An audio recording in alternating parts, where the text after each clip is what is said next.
আলহামদুলিল্লাহ, আজকে আমাদের এই রাঙ্গুনিয়া রাঙ্গামাটির ডিসি সড়কের মধ্যে আমাদের প্রাণপ্রিয় সংগঠন গাউসিয়া কমিটির ভাইয়েরা মানবিক কাজের মধ্যে এগিয়ে এসেছেন।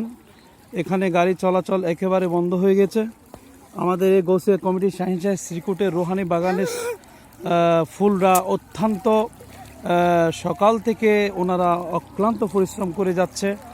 এখানে মানুষের যাতায়াতের জন্য, মানুষের সেবার জন্য তারা অক্লান্ত পরিশ্রম করে যাচ্ছেন, যার প্রেক্ষিতে আজকে গোটা বাংলাদেশে আমাদের এই বন্যা কবলিত এলাকায় আজকের এখান থেকে আমরা জানাবো আল্লাহ পাক যেন যেই জেলার মধ্যে আমাদের বাঙালিরা আপনার ক্ষতিগ্রস্ত হয়েছেন, আল্লাহ পাক প্রত্যেক বাঙালিকে ধৈর্য ধারণ করার জন্য তৌফিক দান করুক।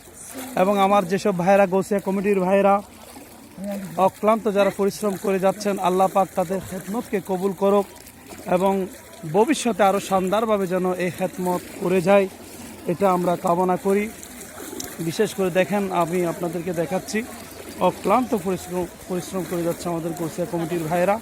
যেখানে দুর্ভিক্ষ দেখা দিবে সেখানে আমাদের গাউসিয়া কমিটির ভাইয়েরা আপনার জান মালের দিকে না তাকায় মানুষের সেবার জন্য হরদম হর ওয়াক্ত আপনার চলে এসেন। আল্লাহ পাক আমাদের এই গাউসিয়া কমিটির ভাইদেরকে কবুল করুক।